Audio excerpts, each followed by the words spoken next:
Globalization has had an impact on universities, discipline content, and the teaching and the learning process. This globalized environment impacts many schools, including K-12 education, which attract huge international students studying in the US. United States is one of the most popular destinations for international students every year. According to the Open Doors Mizzou Fast Facts 2016, which is a report from the International Center, 2,792 students from 110 countries attended Mizzou in the academic year of 2016 and 2017. As we all know, teaching is not easy because you may have a wide variety of students with different cultures and different backgrounds, including international students. Here brings up another question. Who are international students? International students are who come from non-English speaking countries, as well as US students who were raised in a household where English was not the primary language spoken. So, what challenges do they have? As an international student, I faced several challenges. Probably the first and most is language. I think everyone has such problem about how to articulate your thoughts to the foreigners, American people. I'm not familiar with American cultures.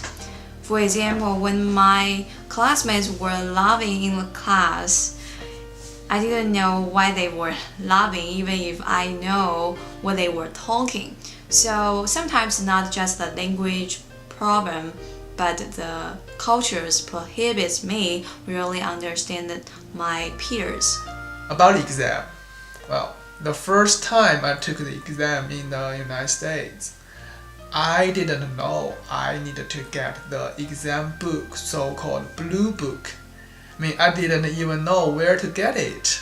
Just my professor told me, well, get your blue book ready, and that would be all. Because back in China, the professors would prepare the exam and one paper for students for the exam, but not the case here. It's my first time to go abroad, so I feel like really afraid. When I got off the plane, it was my first time to see a foreigner and talk to them. It's quite like a totally different world. How do they overcome difficulties? I talked, but I realized he didn't understand what I was talking, so I will do it by drawing. I have extra time to do my homework, and Dr. Unrath usually would mention my difficulties in the class and have my classmates empathize with me. Sometimes, if she noticed that I may not understand what the concept is, and she would speak to me directly or talk to me after the class. If I do not understand what she's talking, and she would write it down to me or spell the words to me. When I entered his office, he just said it's okay. There are cultural differences between China and US, and he helped me to adjust my transcripts for my interview word by word. So it is really caring, I think, though he's really strict. But I just feel warm if somebody are willing to help you that way.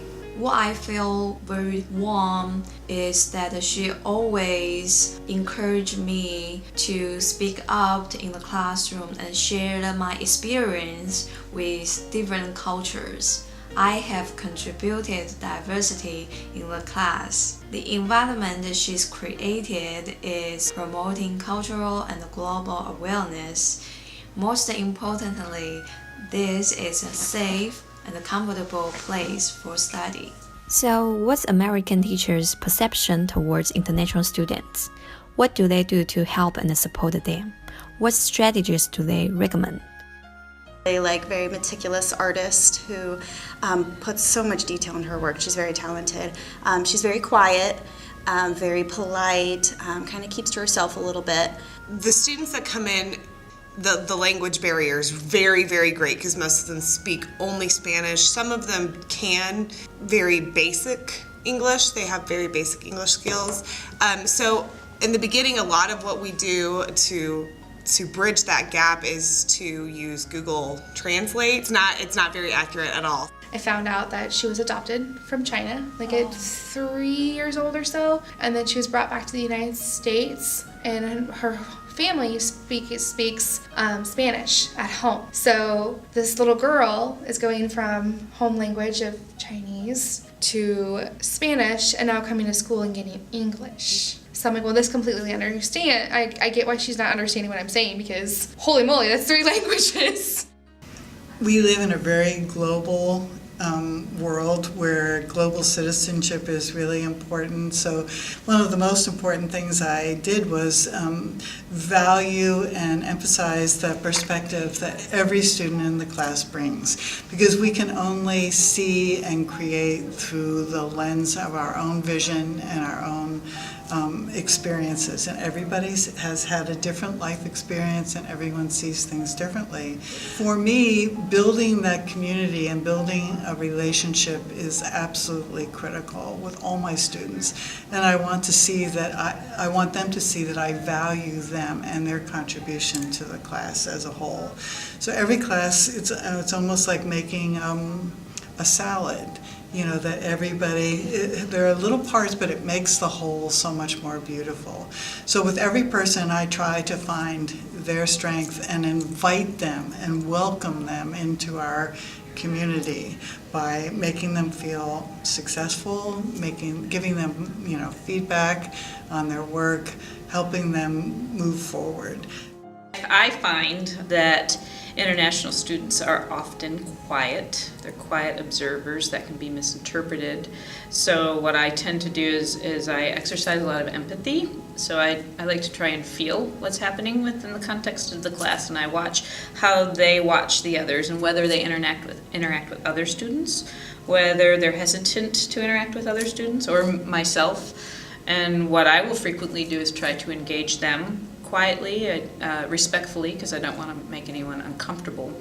But it's really important to me that they feel seen and safe. Is to make them feel welcome, to make them feel comfortable, because I think that, that disconnect of language makes them feel like they're not part of a group enough anyways. And I try to make all my students feel like they're a part of a small little tribe, I guess, like a little community. Having a teacher that helps them do that makes them feel more like they're a part of this small community in the classroom, and then helps them to speak out, speak their opinions, which in turn, helps them to learn.